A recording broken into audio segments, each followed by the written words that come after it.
And so we're going to offer, obviously, a Gnostic perspective on what is love and how do we actually cultivate it? How do we maintain it, nourish it? How do we maintain it through time? Because we've all experienced, it can be easy to love something at first. And we have in our language, well, sometimes we love a lot of things, right? In other languages, there are variant words to describe the variant types of love. But in English, we just kind of paste love over a lot of things. I love you. I love puppy dogs. I love ice cream. I love lamps. Right. And I'm trying to allow space for other people to be ridiculous. So that's generous of you. Very generous. So we say the word love a lot, really. I mean, we hear it a lot anyway. And sometimes it can be overused or tossed about. It's like, okay, what does this really mean for us? Because it's the fundamental principle of life, is a Gnostic perspective on it. And it's certainly what people tend to be continuously seeking. We want to love, and we want to be loved. And that feels fundamental to our happiness. We want basically love and happiness and freedom.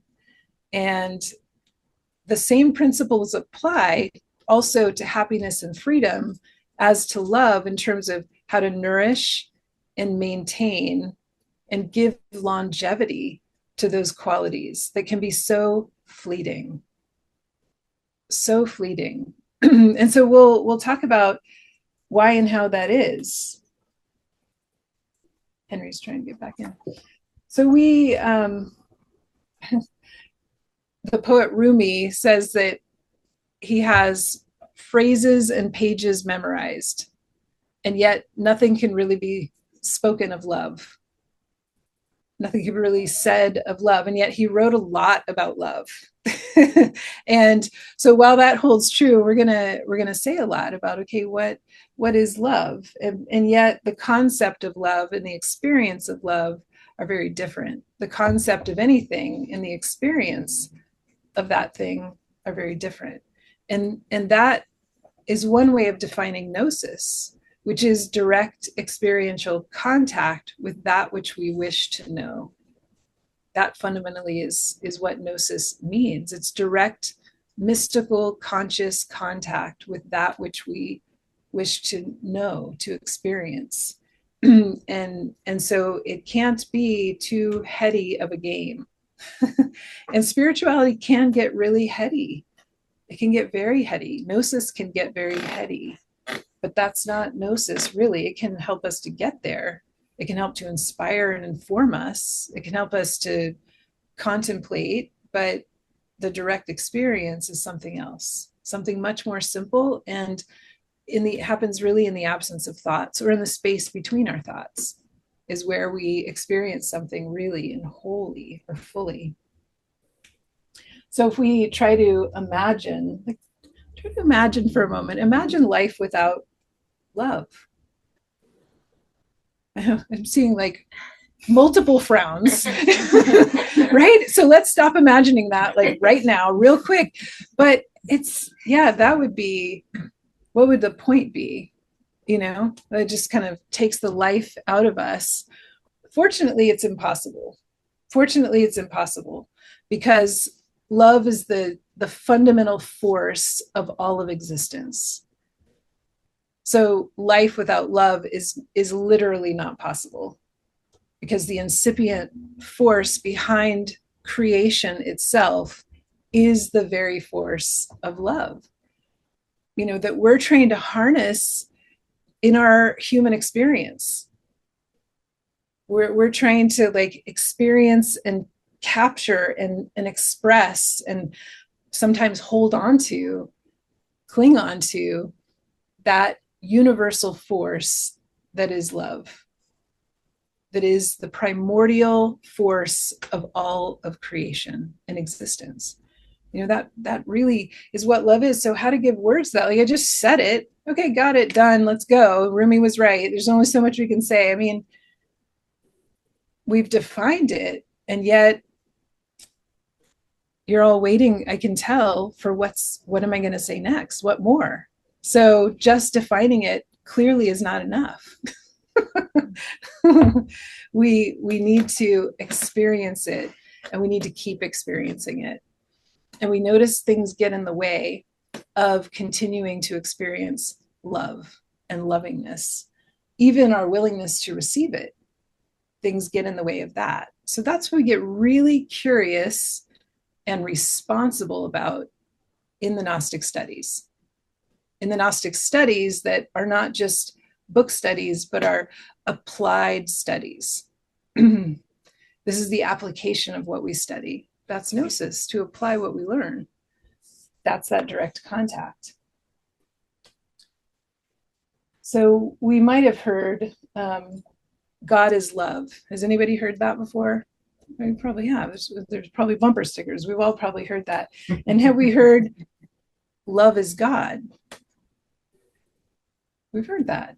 It's somebody in one of our groups said that the other night, and I haven't asked him, where did you hear that? You know, but one of the places that people hear that from is this debatably attributed letter of Einstein to his daughter. And it's debated. You know, Einstein supposedly left certain, he was a prolific letter writer to family and friends. So he would write a lot of his musings in letters, intimate letters to people. And he asked that a group of those letters not be put out immediately, not be put out until after he died, and even for a little while. So there was a group of letters that the rule was these cannot be published until at least 20 years after his death. And so it's believed by some, debunked by others, that this particular letter to his daughter is this letter on love. Now, you know, supposedly by an Einstein scholar, it's been like officially debunked. This is not a letter from Einstein, so that's fine. That's fine. Anyway, it's an amazing exposition on love. It's an amazing exposition on love. And this is where our readers are going to come in very handy. Amelia, there's nothing higher than love. That's right. You got it, Amelia. All right. So, John, would you be so willing to read first what you can see on the screen? Are you asking? Oh, no. Oh, John. Sorry, John Hupp. Yeah, John Hupp on Zoom. Yeah, there's another John in the room. She spoke to John, and I looked, and you were out of the room at the time, so there wasn't confusion, but now it's come back around. Take it away, John. There is an extremely powerful force that, so far, science has not found a formal explanation to. It is a force that includes and governs all others. This universal force is love. Thank you. When scientists looked for a unified theory of the universe, they forgot the most powerful unseen force. June, would you be willing to read this page? Love is light that enlightens those who give and receive it. Love is gravity because it makes some people feel attracted to others. Love is power because it multiplies the best we have and allows humanity not to be extinguished in their blind selfishness. Love unfolds and reveals. For love we live and die. Thank you. Emily, is your electricity enough that you can read this page? Yes, the power's on. Love is God and God is love. This force explains everything and gives meaning to life. This is the variable that we have ignored for too long, maybe because we are afraid of love, because it is the only energy in the universe that man has not learned to drive at will. Thank you. And Kathy, will you take this one? If we are to find meaning in life, if we want to save the world and every sentient being that inhabits it, love is the one and only answer. Perhaps we are not yet ready to make a bomb of love, a device powerful enough to entirely destroy the hate, selfishness, and greed that devastates the planet.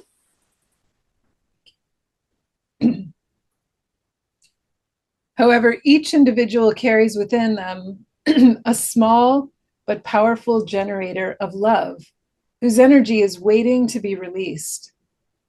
When we learn to give and receive this universal energy, dear Lee Searle, his daughter, we will have affirmed that love conquers all, is able to transcend everything and anything, because love is the quintessence of life.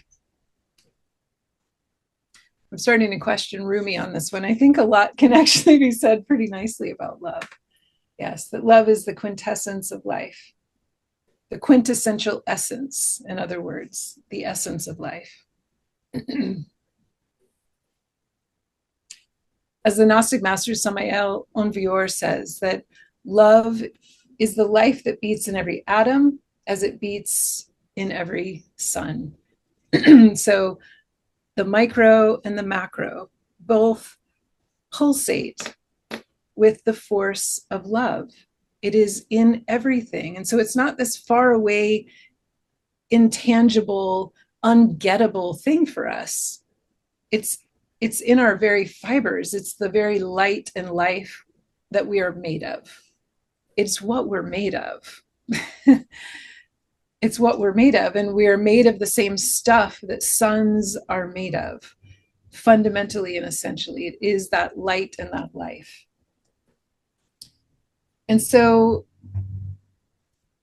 yet we have these different forms of love that get confusing. It doesn't feel like that life force of the sun and that every atom palpitates with, because of the ways that our love becomes distorted. And within our own snapshot of our life, we look back and go, well, that's how I learned what love was. That's how I learned to, I'm just modeling what I learned, or I'm just interpreting things per how I learned my experience, and things get distorted. Has anybody ever played what's called the telephone game, when you like sit in a circle and you whisper in one ear, and by the time it comes around, it is something completely different than what the original person said? And so love can get like that through time, distorted, so becomes something completely different than how it actually started out. And so one version of love that gets so distorted that's really common is love that is duty. And it's not that there's no love in that, but when that sense of dutifulness, when that sense of I must, it outweighs the actual love, it's a distorted love. And that's really common, that we give as a duty. And then a lot of other love is self-serving love, giving in order to get kind of love. And sometimes that can be material, but a lot of times it's just psychological, wanting approval. We've probably heard of fight, flight, and freeze, but have you heard of the fawning response under duress and stress, where the eyes, we're like me, love me, please, as a way of managing our own anxiety and fear. Who's that about? It's about the fawner managing their anxiety and their fear. So love can get really distorted because we feel a lot of other things too that can get in the way of our giving and receiving of a purer kind of love, right? And that's the condition that we're in.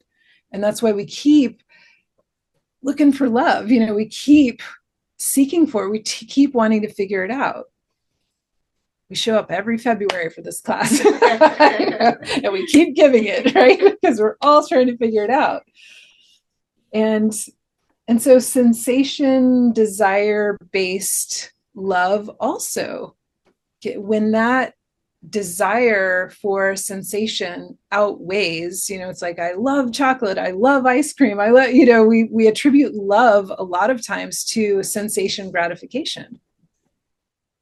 And that, in terms of the various forms of love, like I said earlier, in different languages, and certainly in Latin, there are these very distinct words for love that really help us to understand those different kinds of love that there are. And there's filial love, like fraternal and brotherly love, like the city of Philadelphia is the city of brotherly love, supposedly. I'm not sure that that's what's happening there at this point. I don't really think so. Since the Super Bowl, they're feeling it. There you go. And then there's storge in Latin, which is that family love, or we could say just familial love. And that's a kind of love, whether it's physical family or other kinds of families, but where we feel safe, we feel more unconditional loving.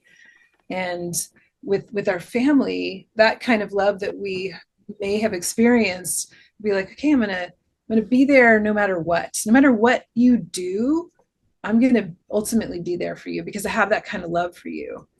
And it's not necessarily that way for everyone in the world, right? It's a certain kind of love that we have, that's storge. So there's these different kinds of love. There's agape love that Jesus was really teaching about.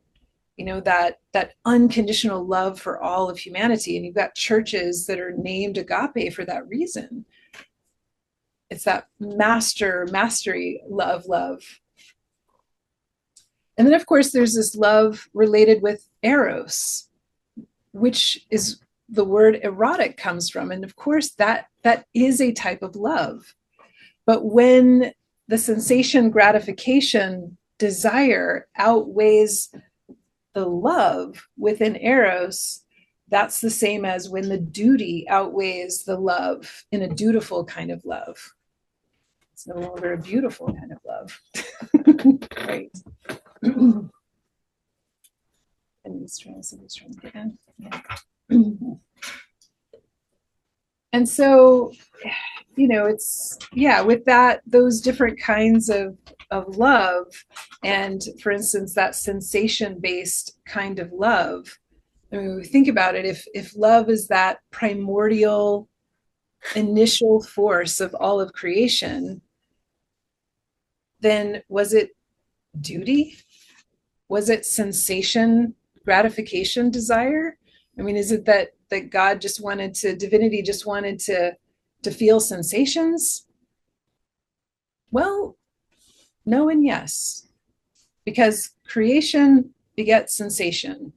And here we are in that. The dilemma that we find ourselves in is just like our duty can outweigh the love within dutiful love, our sensation attachment, our attachment to desire, and our running away from that which disappoints our desire can outweigh the love that is actually within sensations. The actual love that is potentially within pleasure, that is something natural. So it is not to demonize. And in antiquity, Gnostics were often criticized or misinterpreted as like hating life and hating pleasure and sensation, because there was an understanding and a respect for the purity that is trying to emerge from sensation. Because love is in everything. And so there is an inherent love. I mean, if every atom palpitates with love, as in every sun, then every touch and every form is palpitating with love in its nature. The question is, what is my relationship to that sense of touch, to that thing, to that person? What is my relationship to it is the question. That's where we get confused. And I said earlier that in Gnosis, we take a real interest and responsibility for our experience of things. So we look at our relationship to matter. And that is how we in spirit matter. That is how we accomplish what it is to be a human being, a hue spirit being, a hue manas, a mind with spirit, spirit first, hue first. And so that's how we accomplish that, is we engage with life in a reflective way, in an accountable way, and that's where our freedom lies. It's amazing, right? That like self-accountability equals freedom, and there's no other way about it. Because when we're not reflective, we're really slaves of sensations and others. All they have to do is flatter us, we'll feel good, and all they have to do is put us down and we feel terrible. And that's normal, that's natural. Of course, we're going to have those responses. But the more and more we engage with life in this reflective way, and we practice, because remember, this is not just a heady gnosis. So it can not be just about book study any more than it can be about sitting in classes. This is just the info. And we got to go verify this for ourselves, experiment, be scientific, explore. Okay, what happens, if love is within all touch and contact and all matter and all things, then is my relationship with all matter and all relationships in all contact engendering more love? That's the question. And if, of course, the answer is sometimes yes, and the answer is sometimes no. And we get real observant about that. When the answer is yes, what is happening? What is allowing love to emerge from my contact with people, things, and life? And when the answer is no, what is preventing that? Because love is there. Whether or not I'm experiencing that love is about my relationship to this situation. And so that's what we look at. That's the psychological aspect, which can only be successful if there is a mystical, spiritual, not only aspect, but container for that psychological work to happen. It's not a mystical part. It is an entirely mystical process in which psychological work happens. That's the framing of Gnostic psychology. We're not a pie with a bunch of parts.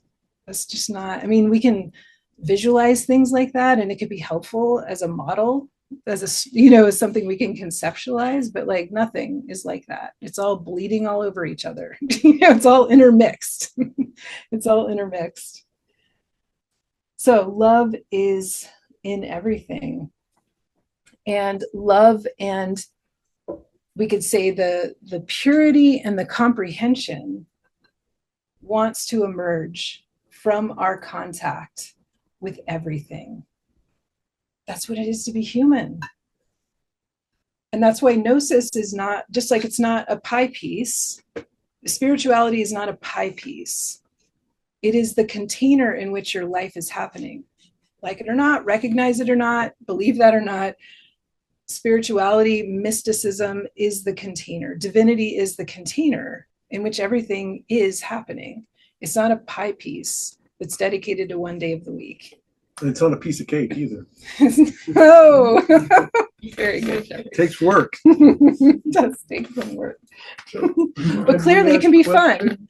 Yes, John, go ahead. So how do we experience this container? How do we actually get in touch with or align with what you're describing? Well, I was looking at your faces while I was talking, and I was seeing like some brightening eyes, and I was seeing some nods, and I was seeing some thinking. So I think it's happening right now. And we keep doing this. And there's more to that. And we're going to talk more about that. Okay. Yes. But I do believe that, you know, we are that's why we come here, to make contact with that. And life can get a little distracting and consuming, and we can feel like we're under the water in life often. And that's why we are here to be a community that follows practices and a didactic and a way of answering that question in a way that we keep coming back to. I mean, who's ever mastered and then stuck with anything if you just do it a couple times a year? Nobody. Because there's the law of entropy, which includes distraction and kind of heaviness of psychology. Like entropy for a person isn't just the body breaking down, it's the psyche breaking down too. That pressure of entropy is upon us. So we need to come together to ask that question and to keep answering it. So every meeting we have here is to answer that question. How do we experience that container? Mm-hmm. Yeah.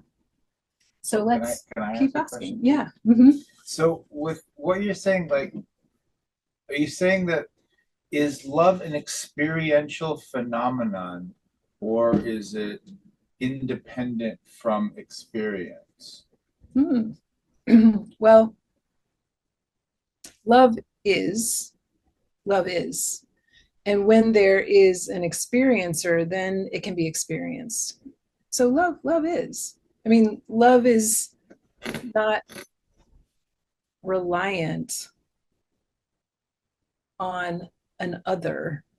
It is something. It is the first law of the absolute, one law, which emanates all of creation. So it is, and yet it does need an experiencer in order to be verified. This doesn't, like, for love, doesn't it have to kind of be like it's almost like a dualistic phenomenon? Mm-hmm. It's interesting, you know, verified, because as you said that love is law in the video. There's a video that talks about that. Oh, that's true. But that it is. It's like a force that's here. It's everywhere, right? Yeah. You say, is gravity reliant on objects? No, but it's not experienced unless an object enters into the field. Right. We have a teacher that says something that's profound, and it's very similar to what you just said. He said, love relates to the law of reciprocity. Without love being reciprocated, it doesn't exist, which is a hard thing for us to put our heads around. Like, I could love, but if it's not received and transformed, it doesn't actually exist. So it exists and it does not, which brings it back to absolute, which you talk about the absolute, but what is the absolute? I want to ask a question. What's the absolute? So, Jeffrey, the absolute is that which we all emanate from and we all reduce to. So it's talked about the Elohim, or the gods and goddesses of creation, but the Elohim, or before all of divinity takes any form, is the absolute pre-existence, but pregnant with existence is the absolute. So from the absolute, we're going to talk a little bit about it because we're going to wait for the animation that we made. We don't talk about the absolute, though. No, we don't. Like we next don't. Video. But the absolute emanates what we refer to is the ray of creation, which is the multiplication of dimensions, so that matter can become more complicated and complex to be able to experience it as we do now, and be in this koan of to be and to exist at the same time. To be able to be and to also exist in life at the same time, which is to not exist and to exist at the same time. And I often, I'm going on an extended family visit next week, and as I'm psychologically preparing myself and asking myself, to feel like, love. To feel love, yes, yeah, it is a Storge trip, and I'm really looking forward to that, and I'm going to be around many people who they have slightly different lifestyle in terms of not getting up to meditate and do practices early in the morning, and I'll be staying with them. And so there's always just that needing to kind of carve out the space and time to do what I need to do.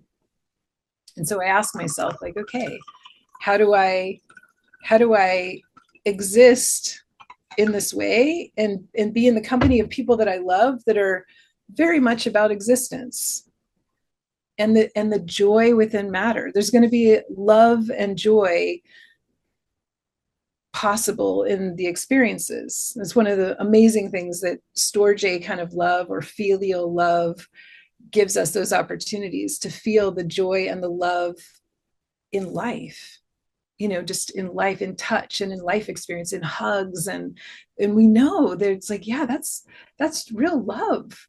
That's real love coming out of. So how do I exist and be at the same time and not fall too much into existing and attachment and all of that?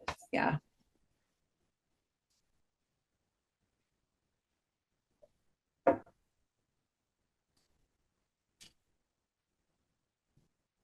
You gotta make sure you're on the screen. Yeah. If you click off of it, sometimes it goes. It doesn't.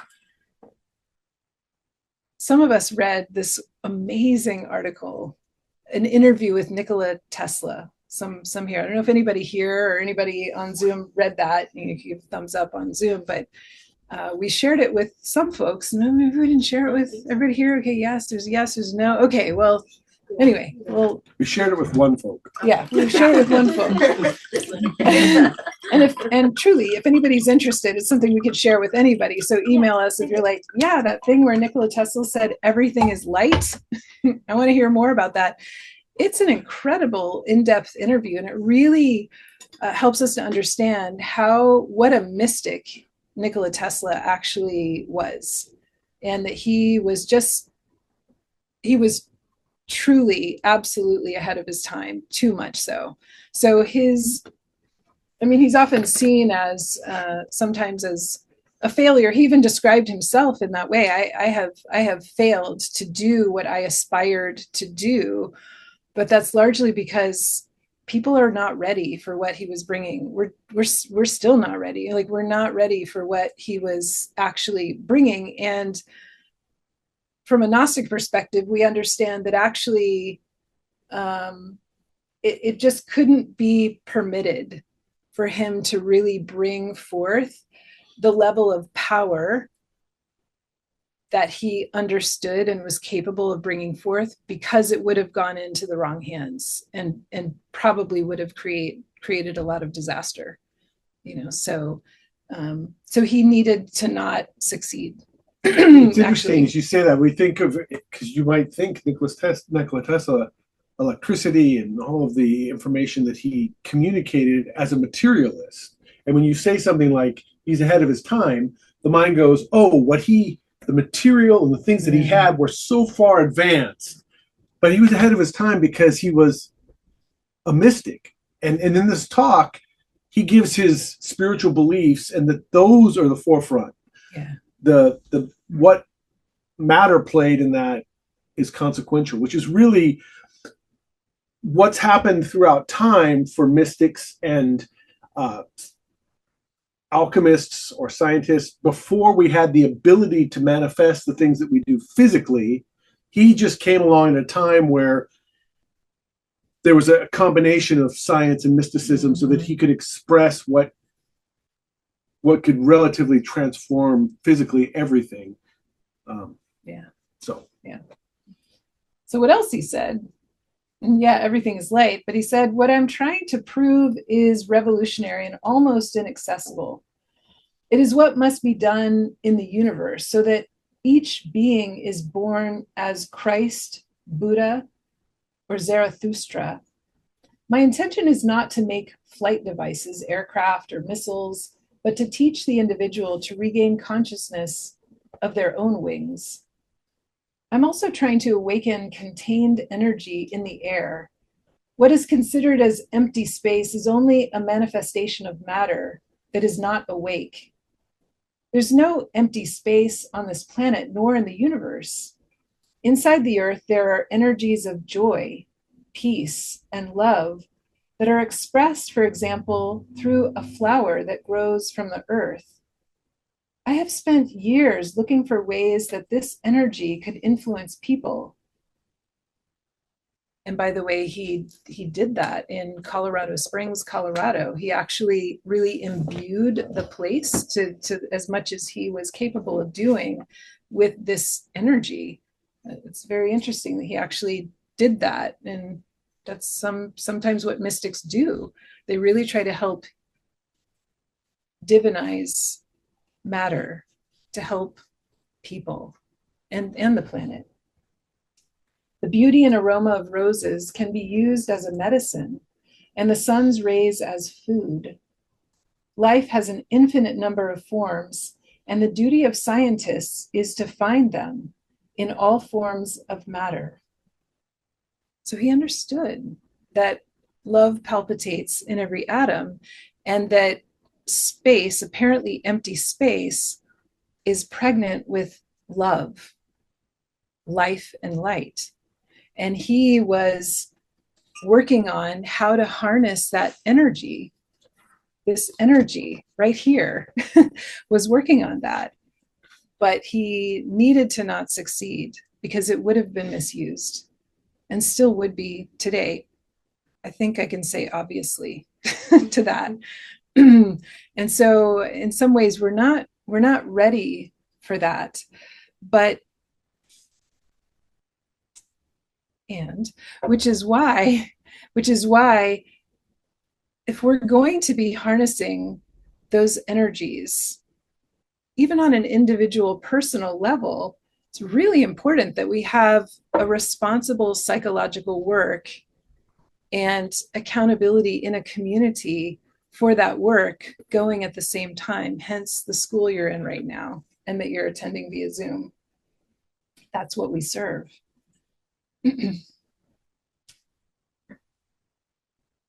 So the Gnostic master Samael and Bior says that the consciousness is to the being what light is to love. That love begets light, just like the being or our spirit is what begets our consciousness. The consciousness is the faculty of perception of our own spirit. That is what consciousness is. It is the faculty of perception of our own spirit. And in that same way, light is the faculty of love. Light emanates from love. And God said, let there be light. And that was creation. But love is preceding that. Love is the original form, we could say, or the sound from which form then comes.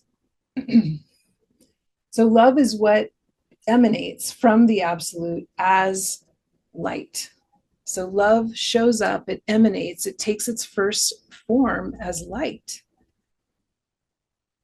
And so that's why we say within an atom is love and light and life.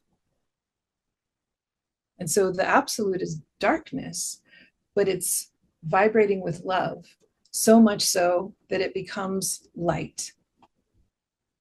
Because it yearns to create and it yearns to unfold, to be able to reflect back to itself. What am I? It's as if this whole world is divinity's answer to what am I? And we are all a part of that. So there are great cosmic days of creation, and there are great pralayas or cosmic nights of quiet. But the love continues, whether there's light or not. There's always that universal force of love. And that is that longing, that love. I mean, you think about, okay, how does all this stay in place?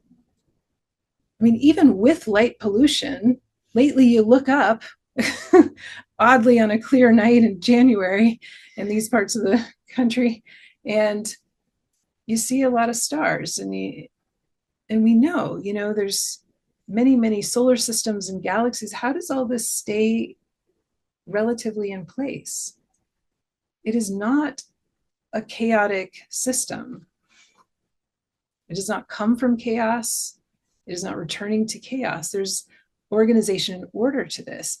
There's a force that is between and within all things that communicates with itself.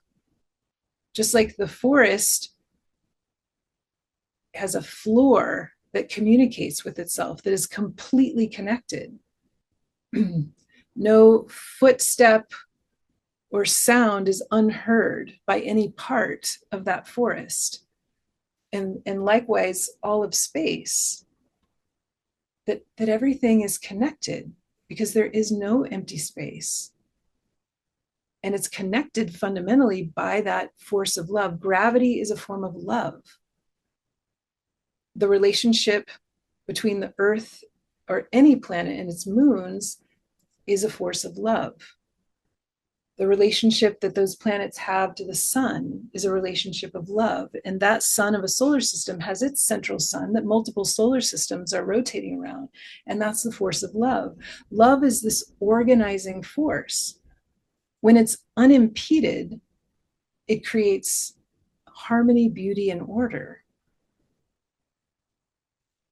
And it gets distorted. And that's how we find ourselves, fortunately, contained within a planet that is operating by the laws of love. And then it's within that planet, things can get messy. Fortunately, the planet itself is still operating by this law of love. And this is one of the reasons why, kind of like Tesla could not be permitted to fully succeed, this humanity cannot be permitted to fully succeed in taking this show on the road to other planets. That can't happen. And somehow divinity is not going to really allow that to happen. It cannot be. We need to kind of figure some things out within our own yard before we start potentially creating disruption around us. And so again, hence the school that you're attending tonight is figuring that out. How do we make the most of this? So love is a verb. We hear that a lot too, that it's something to be experienced. And Jeffrey's really good at this, he's really good at wanting to like something. It's a mindset, it's an attitude, but it's really one that makes love more likely and more possible. And so even right here, right now, it's kind of like, I've got to want to experience love, to experience it.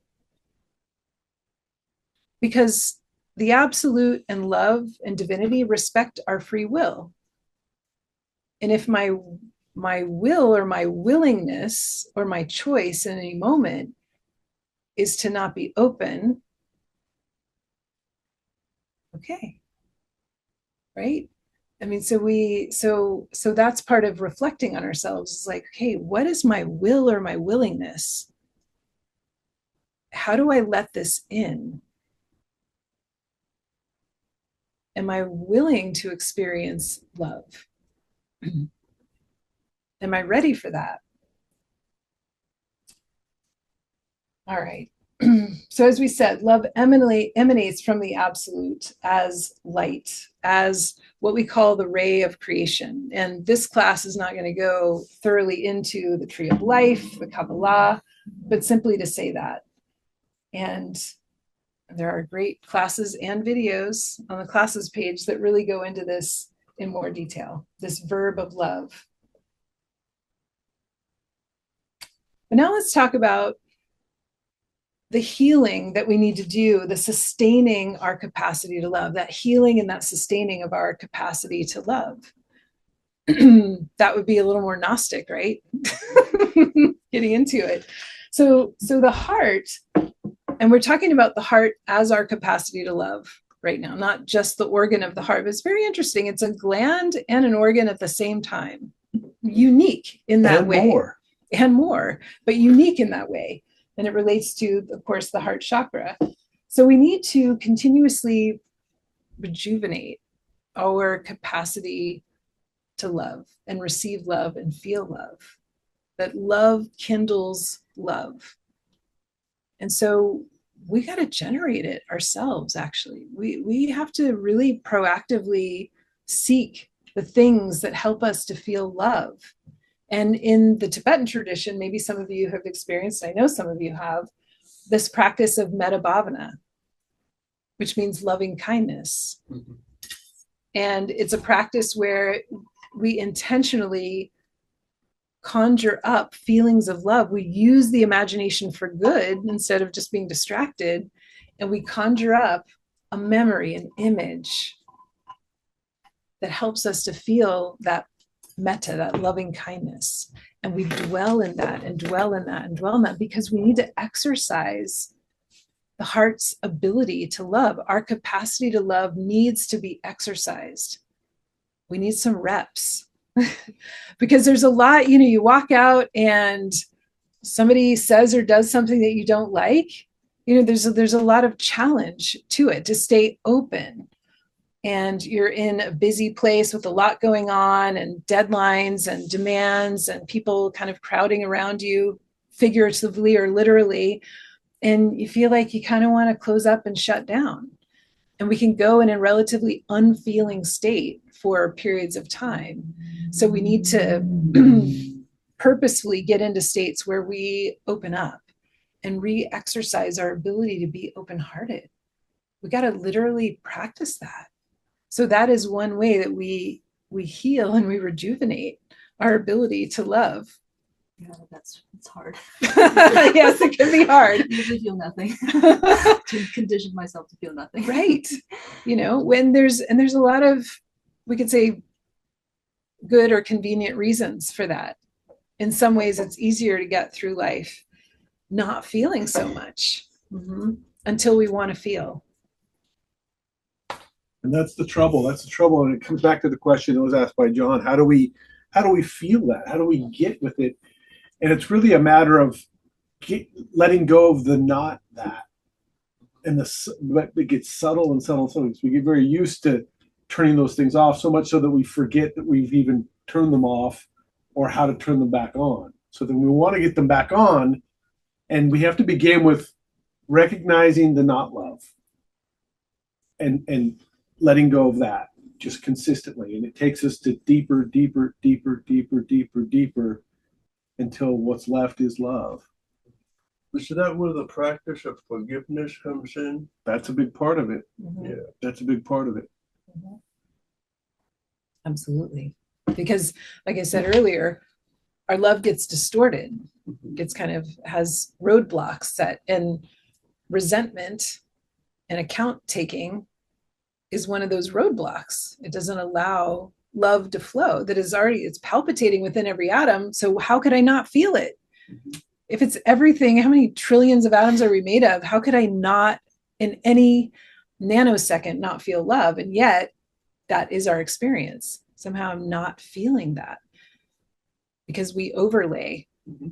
Well, it's kind of one of those weird things where, for instance, you withdraw love from someone, like you hurt me, so I'm not going to open myself up and give you this love, which means I am not going to get to feel the love. It's that's the difficult thing. Right. It's not that we shut it down from somebody else, we shut it down from ourselves. But that's the confusing part, is we think we can do that. I can shut it down for you, but I can still have some for myself. Yeah. But love is a verb, so that's very important. There's a phrase I like called taking the poison, hoping someone else will die. How's that working for you? Yeah. Exactly. Like I'm shutting you down. I'm not going to feel love anymore. So there, take that. Yeah. Right. Yeah. That's it. It's like a knife with no handle. And the Buddha likens anger to holding on to a hot coal. Who does it burn? Yeah. Yeah. It's taking the poison. Tighter we hold on. Yeah, to exactly. Like, I'm going to hold this and burn myself real good. Exactly. Now, there are examples of, what love can do. And this might seem like a physical example, but it's Joseph of Cupertino was known, as many other mystics were known, to levitate.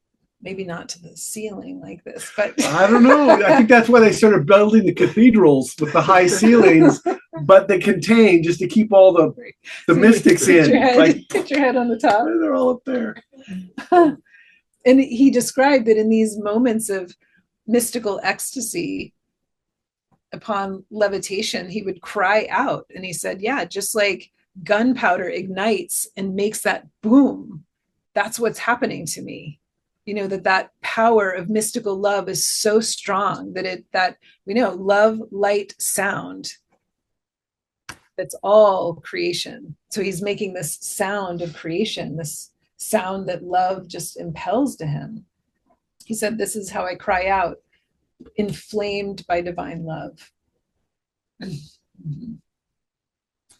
So the heart relates to, of course, the heart chakra, the central main chakra of the key system of chakras. And we do in these studies go into a deep and practical work, study and work and application of not just the mystical powers of the chakras, but the psychology of the chakras, because they all have a psychological teaching to them that helps us to self-reflect and do a Gnostic work to become less inhibited in our ability to love and be loved.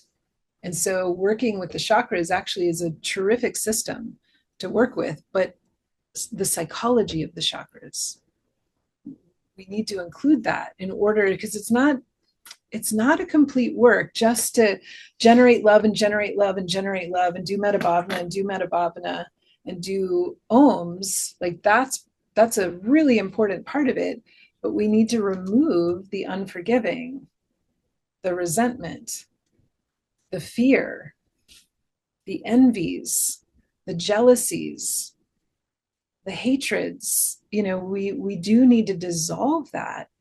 And that is where a lot of psychological teachings, religious teachings, mystical teachings fall short, is that they don't give a complete teaching on how do you actually remove the impediments to love. And we go very deeply into that. So we talk about in these studies, yes, there's that factor of birth and awakening, and there's the aspect of death. And we talk about death being we're not talking about physical death right now. We're talking about death to jealousy, envy, account taking, resentment, hatred, pride that inevitably wants to put others or myself down. So all those impediments, we have to actually die, which means to live a new life. So earlier I said, thought experiment, let's imagine life without love. And I was like, but let's imagine life. Imagine you never feel angry again. I mean, that just gave me a chill, and I saw smiles on face. Imagine you never feel angry again. Now that's a tall order, and that's a great work. It's no piece of cake to get there. However, it is possible to eradicate these impediments of love, and we do it little by little with meditation,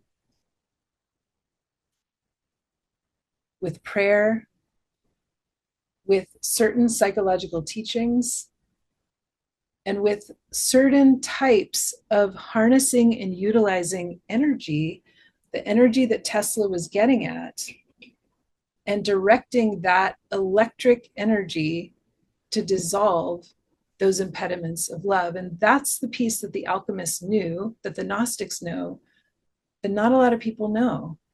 And that's harnessing the power that Tesla was talking about, that in terms of physical science, he was not, just spiritually and karmically speaking, he was not permitted to bring out into the worldly world what he was talking about. But we have learned, and this lineage has carried through time, our ability as individuals to work with that energy ourselves, to harness that energy ourselves, to be able to utilize that energy, this space pregnant with love, in order to dissolve anti-love. So that's a really critical part of what's necessary. Because, I mean, 100 metta bhavana retreats are not going to fully do the job. It's going to do a great job, but it's not going to do the full job. It's not going to do the whole thing. So the chakras, vortices of energy, right? Probably most of us might have some experience or understanding of the chakras, but vortices of energy, and each chakra serves a particular purpose. And the heart chakra is particularly related with intuition and our capacity to love. Our capacity to know, as in cardias gnosis, the knowing of the heart, that intuition, and our capacity to give and receive love. So the heart chakra is really important. And this is fourth dimensional science. So it requires that faculty of the spirit, consciousness, in order to investigate. This is a science that necessitates the use of consciousness.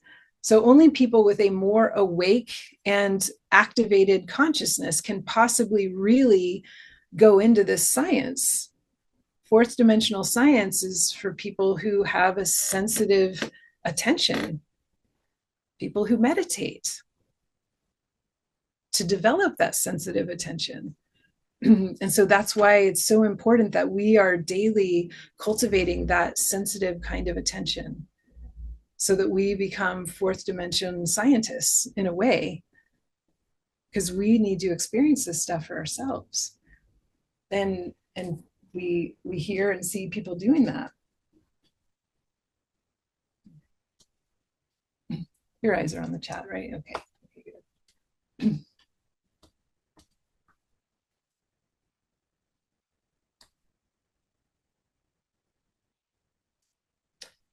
So some ways that, there are many ways that we can take away and do on our own to enrich the heart's capacity to feel love, right? And so you probably have, I know most of you have practices of your own, certainly working directly with the heart chakra in terms of the sound Om is terrific. The seed sound of the heart is the same as the seed sound of the universe, O or Om. So that is a terrific thing to do. But music that helps to open our heart, poetry, pure arts. We really try to surround ourselves, put in our environment edifying art that speaks to that sensitive faculty of the spirit, the consciousness. So art that is an expression from consciousness to consciousness, not so much from subjective ego of, trying to be something as a personality. A lot of art and music and media, obviously these days, is very much about one's subjective projection of their personality out. And so we want to rather look for movies, music, art, writings, media that is an expression of one's essence, to connect with your essence, consciousness to consciousness. And so a lot of us can derive, we can be listening to modern music and get that out of it. Oftentimes we find ourselves translating maybe what wasn't intended by the author of that song, but we take it as, wow, that really puts me in touch with my essence. Great. There's no hard rules, but get in touch with what puts you in touch with your essence. And this is really important. Daily, we need to be nourishing our hearts in these ways, because daily the heart is being pulled down by entropy. And so daily, we've got to find many ways to lift ourselves back up and be choiceful about the conversations we're having and the lucidness with which we greet life's experiences. Don't inoculate yourself with workaholism or any isms, or, be here, be alert, be lucid, because in that environment, the heart can open up. But if I'm zoning out or I'm self-inoculating with overworking, overworrying, narcotizing through this, that, and the other substance, even sugar and food, like if I'm numbing myself out, the heart doesn't have a fighting chance. It's a sensitive game. We gotta support the heart in being able to be here, because it can be a tough world. And so let's be as choiceful as we can about the company that we keep, including the art on our walls and the music we're choosing to put in our ears and the things we're choosing to watch. Be mindful and consult your heart on the company that you keep and those kind of choices you make, because it's all nourishment. It's food coming in. All of that is the same as the water you choose to drink. It's elements coming in and shaping and forming you. All sound and light, all matter is formed of vibration and light. So when you're looking at things with your eyes, with that blue light, and you're listening to sounds, conversation, and music, movies, all of that is shaping your matter. All of that is shaping us. So consult your heart on what you should watch, who you should be speaking with, and about what you should listen to. So that's really valuable. Now, being out in nature is terrific for the heart, very nourishing for the heart. So try to get out in nature, or just go for a walk in the city, but look at trees. Try to look at nature when you can. There have been studies that heart rate variability kind of gets better in sync just by looking at nature, a plant, a tree. Find what you can in the circumstances that you are in. Yeah. Just imagine all the people that lived in nature all of the time, 100% of the time. They had to wait thousands of years for civilization to come and the science to be able to come to tell them how important it was to be in nature. So now we know. Oh, okay. We got it. I know. It's kind of great. Like books written about happiness, and yeah.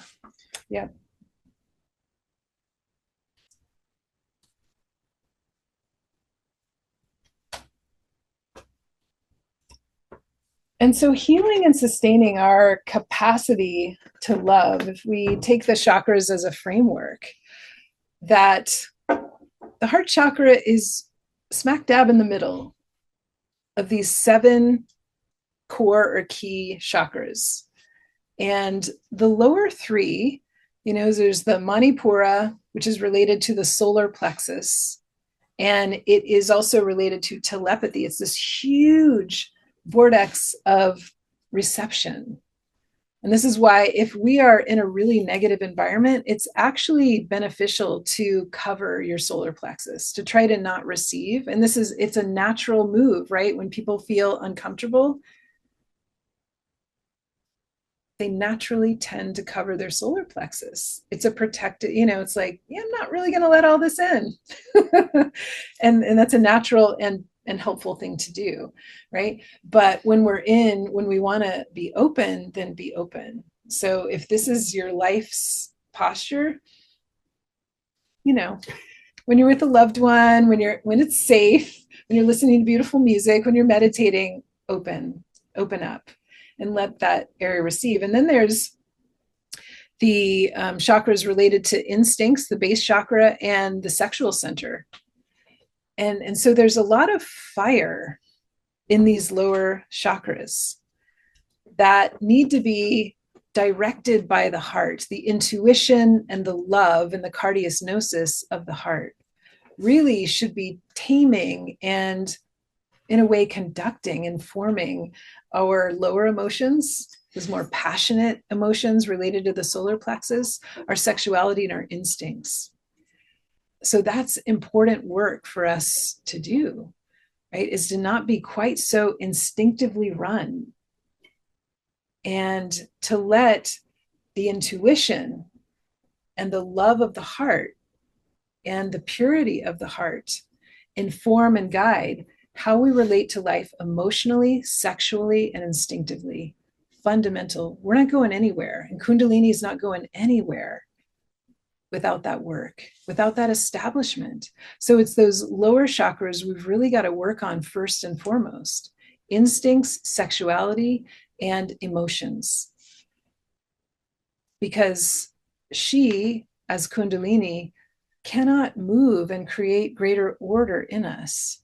And we can't really access more the superior chakras related with the word and our capacity to really listen purely and hear, and also speak purely, pure words, and our ability to see, the third eye, our ability to see clearly. Because if I'm just projecting my lower emotions, my sexual desires, and my instinctuality, I can't see. I can't listen or speak purely. Certainly won't have polyvision from the crown chakra. So I can't really have great access to those kinds of capacities and faculties until I'm really doing a sincere work of purification and putting the heart in charge of those lower chakras. So that's a lot of what we're doing in the Gnostic studies, is that work, because life and matter seem to want us to be really instinctive. Life seems to want us to really go for sexual gratification, whatever that is for us. Life seems to want us to be in our lower emotions, get really upset about things and gossip and express and be divided and divisive. Life seems to really want that. And so can we exist in this life and still be the spirit, the being? Can I be heart first amid this life as it is? That's a genuine question. That's the question every Gnostic is really asking themselves every day, is, can I do that? And if my answer is, I want to try, then okay, how do I do that? Right? And so our relationship with that primary fire, that primary light within us, that is the light of the absolute, most potent in us, is our sexual energy. So our relationship with our sexual energy and sexuality is key and fundamental. And this is another thing that Gnostics throughout time have been very misunderstood about. Because, I mean, what's it like for you to be analyzed by people who don't know you? It's probably not very accurate, is it? Right? And so people from the outside have been analyzing the Gnostics through time, not understanding that it's not a disdain for life. It's a real love of life, a love of the love trying to emerge from life, a love of the love trying to emerge from our relationship to sexuality, instincts, and emotions. That love is really trying to emerge from all of that. But there's a struggle, isn't there? It's not a piece of cake. It's not that easy. It's not just given to us. Like, oh, great, all this manifestation happened. You're a human. We'll just give it all to you. What would we learn from that? How would we go back to the absolute triumphant with wisdom if everything was just given and we didn't have to make choices along the way? This is why we don't want to spoil our children. We need them to learn to grow. Plants and trees grow stronger when there's resistance of wind, when there's weather. And so do we. And divinity knows that. So we're it's like, okay, what are you going to do? And so we're all in that, can I exist in life and remember that love is trying to emerge from every experience in life? And can I continue to notice what is getting in the way of that happening? And how can I transform that? We can't if we don't have those lower chakras in more order. It's just not a setup for success. If we don't have our lower chakras getting more organized through a work, it's not a setup for success. And that's where a lot of people find themselves super disappointed in their religion or in their mystical teaching or in their years and years of psychotherapy. They're just like, I'm not getting better enough. I'm not really changing fundamentally. Like, I talk better or I look better or I do things differently, but I don't fundamentally feel better. And I'm not fundamentally transforming. So we need real transformation. And we got to work with those lower chakras if we're going to have that kind of transformation.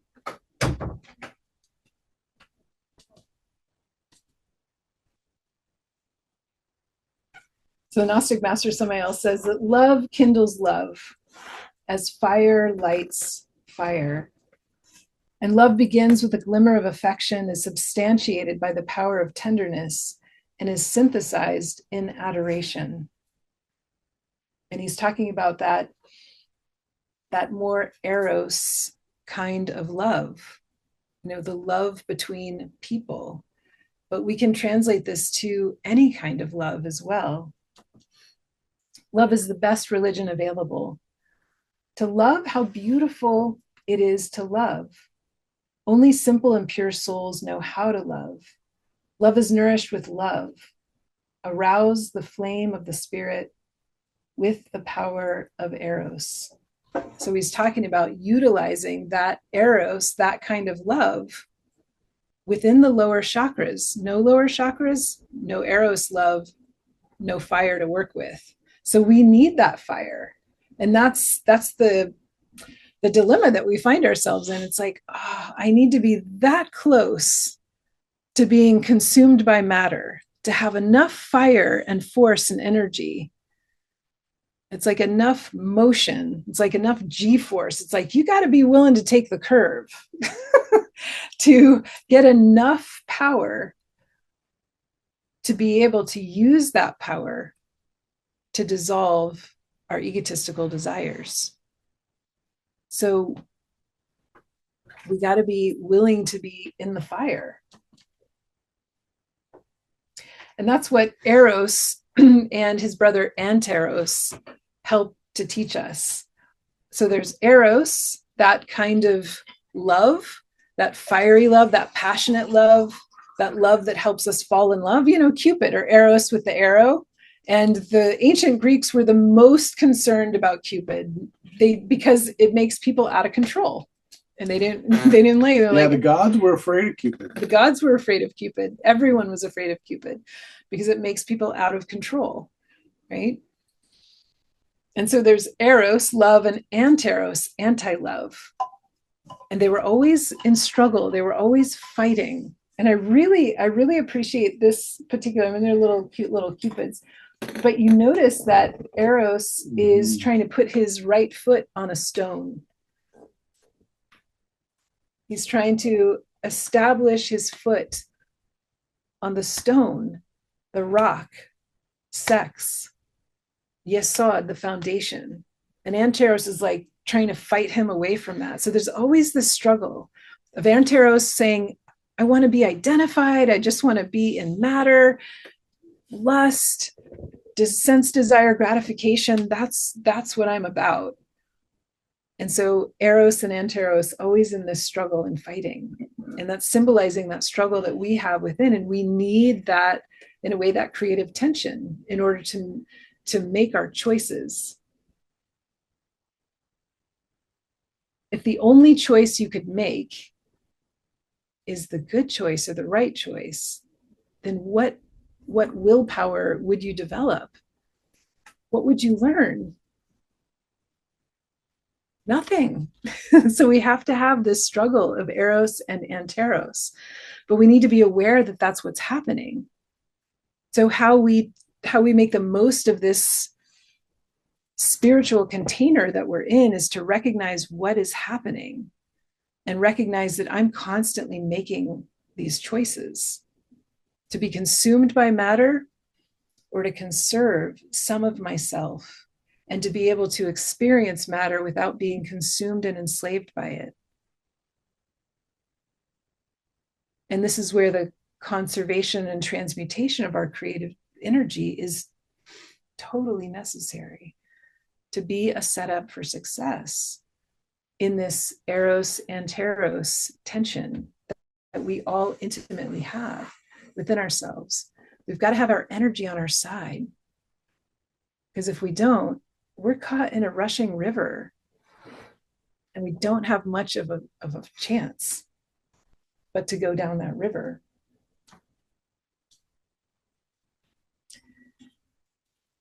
So the Master Samael says that light and darkness, Eros and Anteros, live within ourselves in an intense struggle until we discover the mystery of the Sphinx, which the Sphinx, the Egyptian Sphinx that has the wings and the parts of a bull and a lion and a human face. So all four elements are represented in the Sphinx: the water, the air, the earth, and the fire.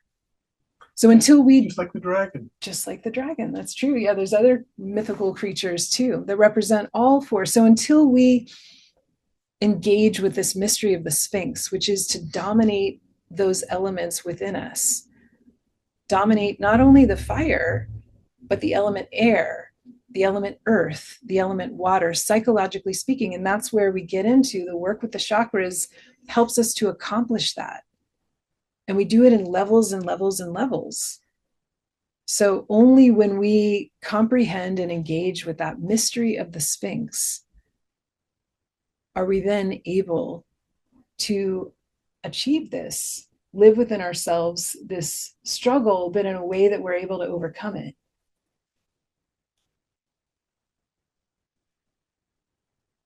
So the work is liberating our essence, which is our true nature. The work is to be in touch with our true nature and to keep liberating her, that true nature that we have, by letting go of those obstacles, those impediments, those other desires that we have, working with the instincts, the sexuality, and the lower emotions. Because that essence becomes conditioned and trapped. So the genie in the bottle is the trapped essence. That's what the genie in the bottle has always represented, is the trapped essence, conditioned, embottled. Embottled in what? You tell me. What are your attachments? What prevents you from love and open-heartedness? Those are the bottles that your genie is trapped in within yourself. So this work is about liberating that. Master Samael says we need to eliminate everything that is false within us and completely eliminate, definitively eradicate that false consciousness that's based on what we have been told, school precepts, etc., so that only the true consciousness, the superlative consciousness of the being, remains within us.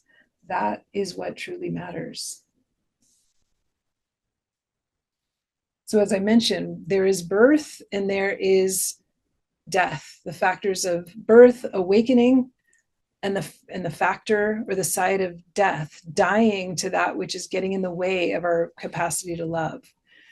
And so this is represented by Cupid or Eros, that also not only held an arrow, bow and arrow, but also would hold a torch. And sometimes that torch would be up and it almost looks like he's leading the way. It reminds me of an image of the Buddha being born and he comes out leading the way.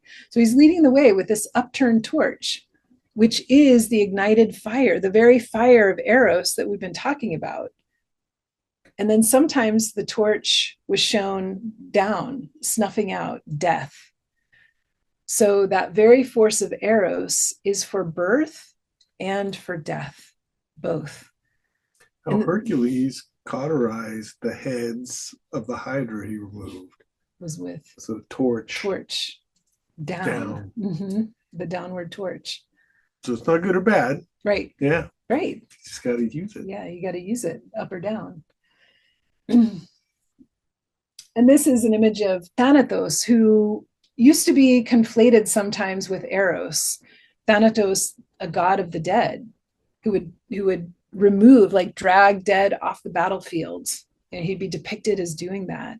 This is such a striking image where he's hugging an urn that has a winged hourglass in the center of it, and a caduceus of Mercury off to the side. Like there's a lot in that symbol. We're not going to unpack it just due to time, but there's a lot there. So this mixture of Eros and death, Thanatos being mistaken often for Eros. Sorry, I keep saying things, but I just realized that just like the torch is up or down, rarely ever do you see a caduceus pointing down. Mm-hmm. But it's related to the force of death. Yeah. Can I just ask, like, where these come from? I mean, are these like statues somewhere, or are they like a picture? Well, or... this one, I mean, this is in a museum. That Cupid is in a museum. This one happens to be on this cemetery island in Venice. Oh. Yeah, an island of cemeteries. I mean, a cemetery island, an island of cemeteries, like an island that is a cemetery. Yeah, and so it's on the side. You know how some of the tombs are like rooms, like sepulchers. Yeah. Yes, the sepulcher. So it's on the side of a big sepulcher. Mm-hmm. Mm-hmm. Yeah. Yeah, that would be amazing to see in person.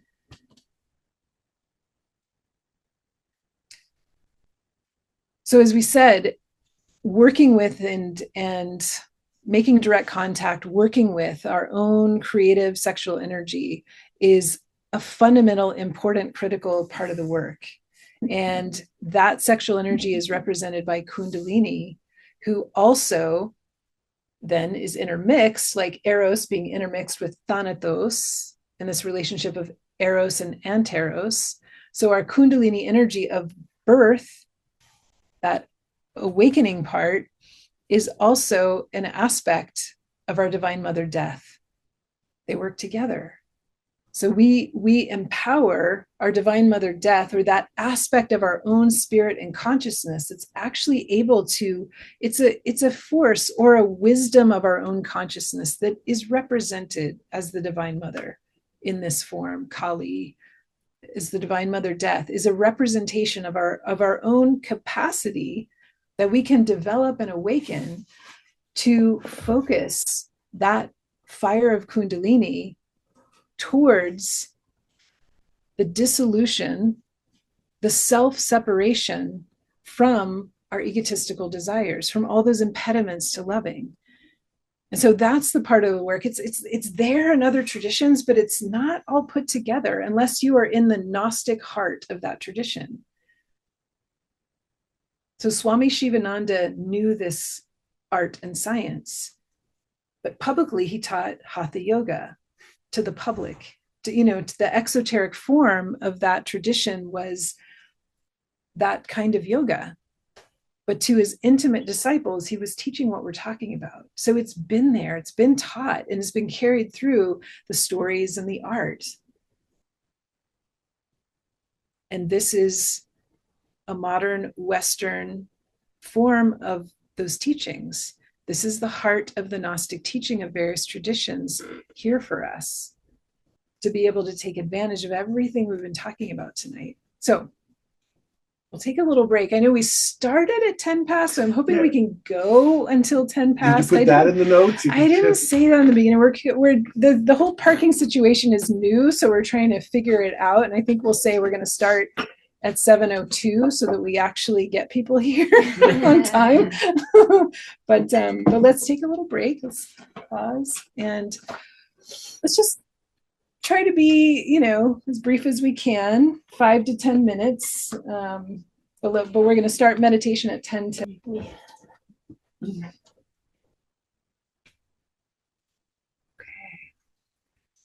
All right. So some folks at home might be coming back to settle in. So here in the room are those who are back. Let's find a relaxed way of sitting that's also going to bring your consciousness forward. So usually it helps to have not a stiff spine, no tension, but a spine that's rooted towards the ground and elevating at the top towards the sky. You can take a floor seat. You at home could be lying down, taking the position of the 5-pointed star with the arms out is a great meditation posture. Legs up the wall is a great meditation posture. So again, a position where you can relax, but also remain awake and in the practice.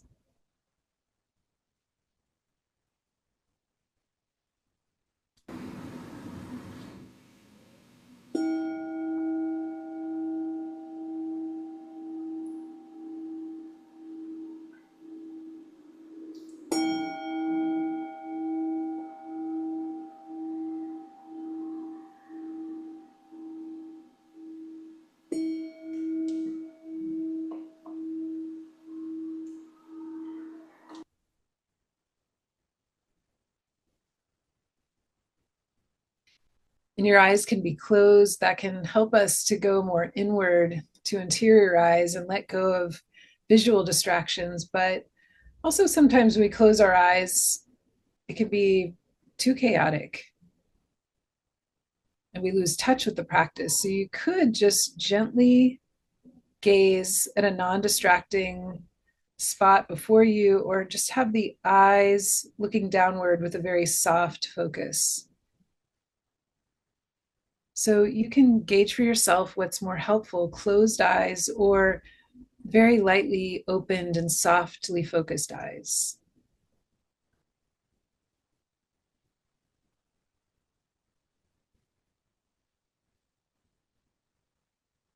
And then you want to make full contact with your breathing in and out of your body. Feel the sensations of your breath flowing in, down towards your belly and across the width of your lungs, even reaching into towards your back ribs. So getting into the full depth and width of our lungs. And then gently exhaling through to the end of that exhale. So letting the breaths become complete, smoother, longer breaths.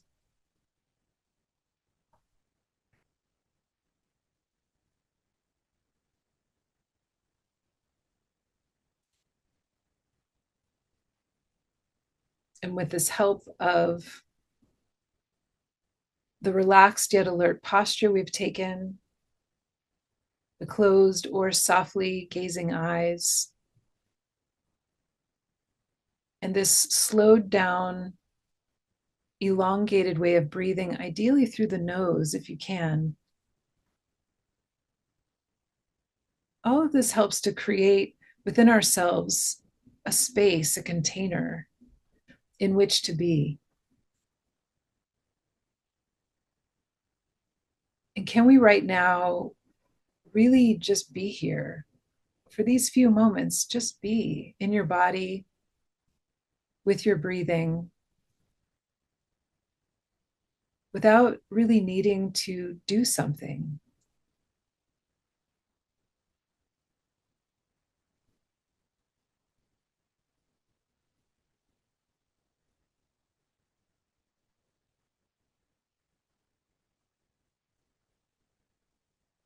And you notice the mind wants to keep doing something, thinking or remembering maybe.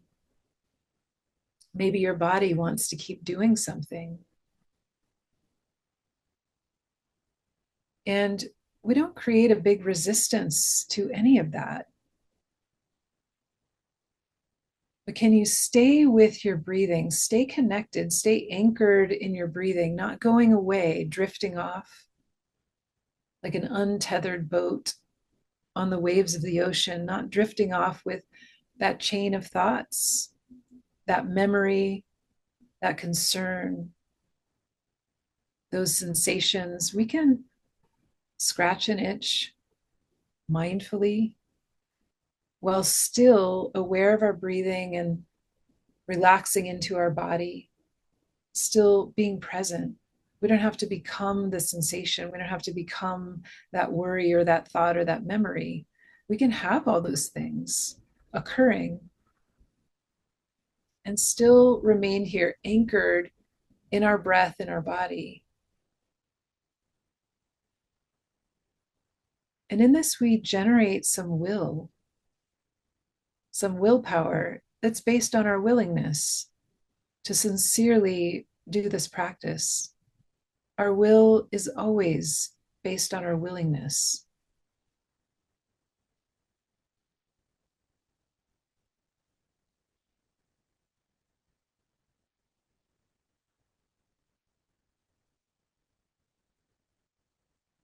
And you can notice where there is tension in your face and let it go.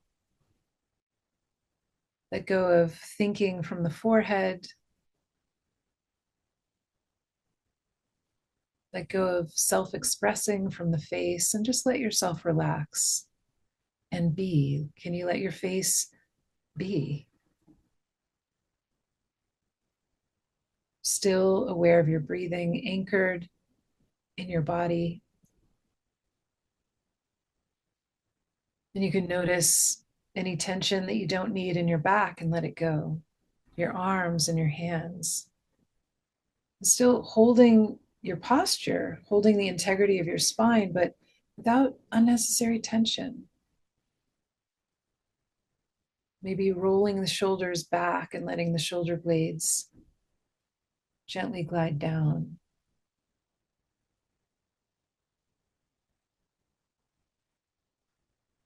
And as you breathe into your lungs, you can relax the whole core of your body.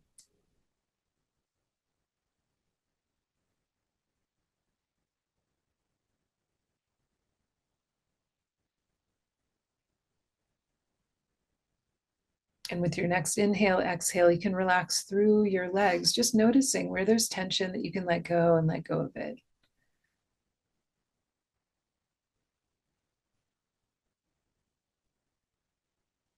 All that tension, some of it massive, some of it seemingly tiny, it traps a lot of energy, and we need that energy for the work we've been talking about tonight.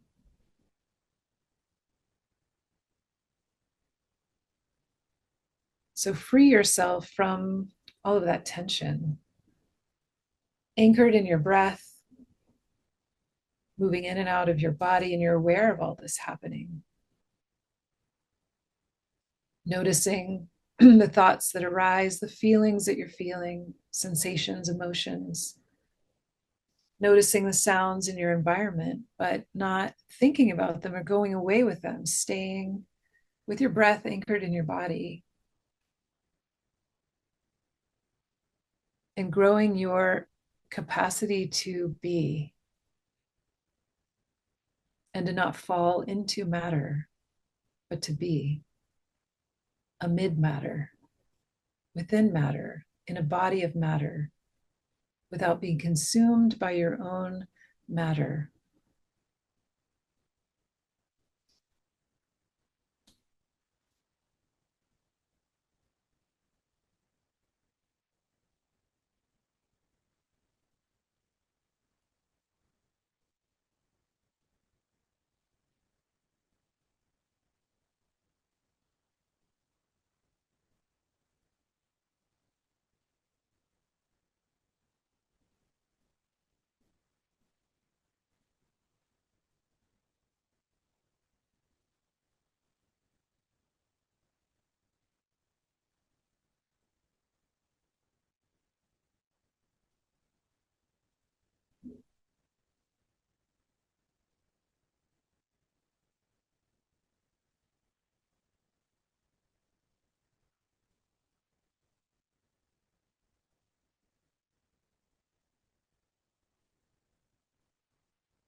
And in these moments of being,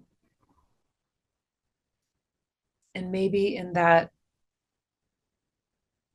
tension or struggle like Eros and Anteros of being and existing and being and taken away by matter and thoughts and coming back. In all of this experience, can we be open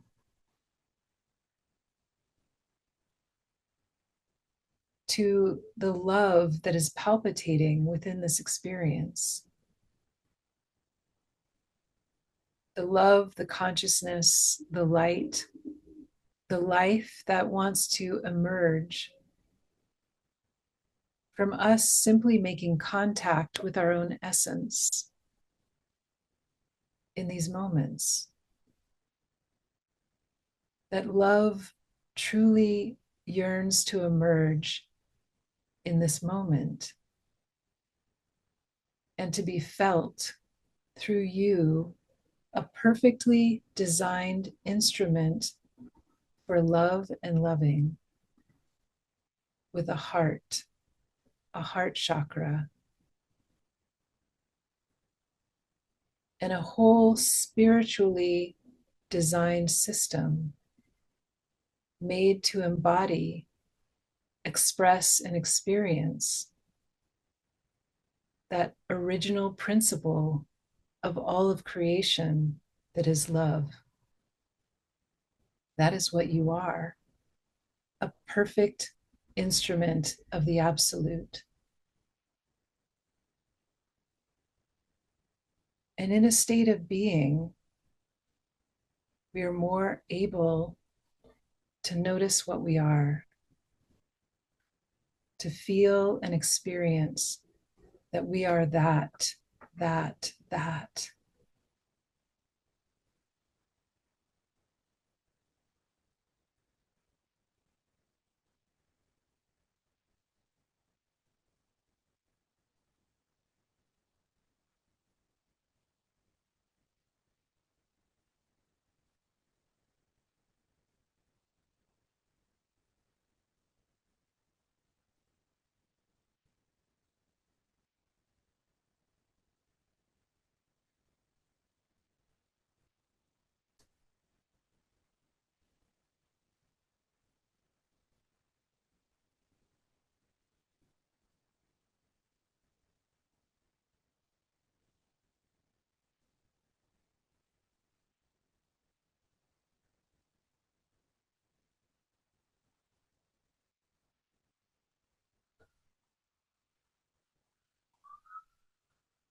In with what we've spoken about tonight, what brought you here,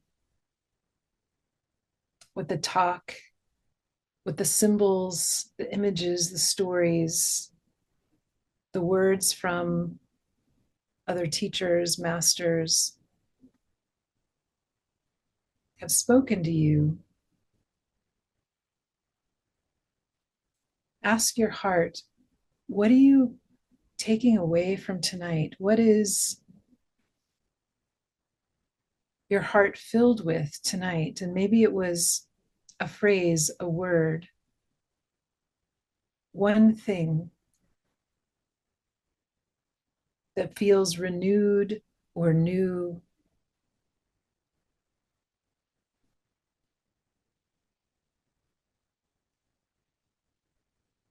Maybe it's a new or renewed attitude or approach, or about willingness, or inspired your practice. Maybe during the class you had some kind of inspiration to take an action, something you've been putting off.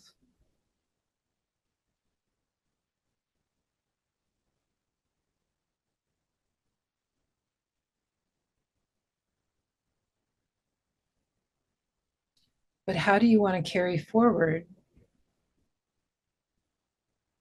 this lesson and this practice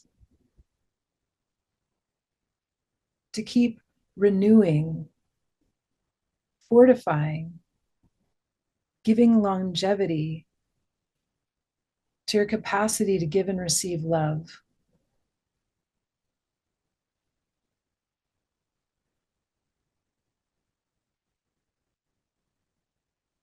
Write this down in your heart and in your work memory to take away into this night and into the coming days, and do it. Gnosis is a path of action.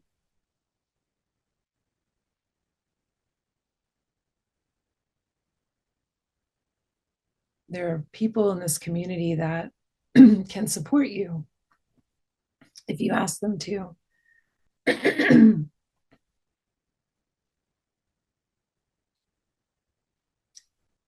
So, bringing this practice to a close, let's direct our breathing as if with each inhale, we inhale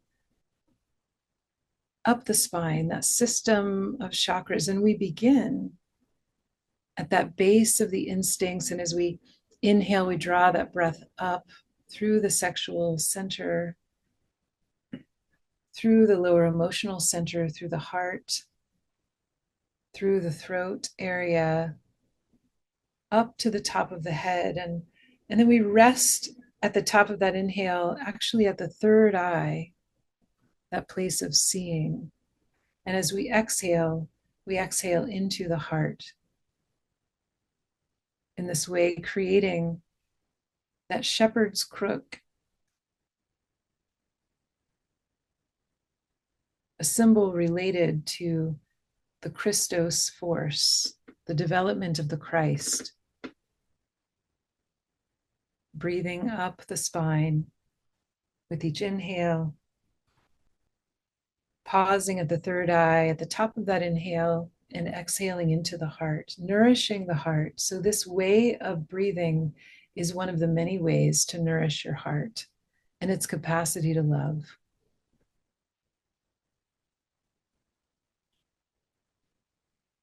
And now with our next 3 exhales, let us sing the mantra Om as we send that exhale into the heart.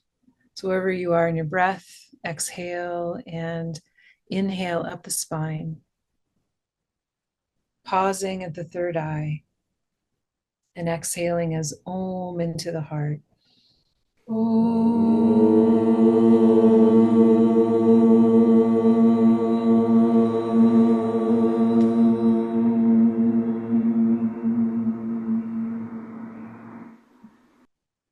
Next breath, inhaling up the spine, pausing at the third eye, Om to the heart.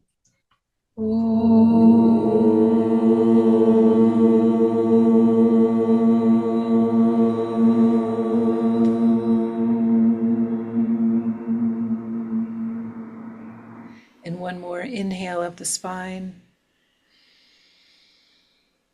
pausing at the third eye, and Om to the heart.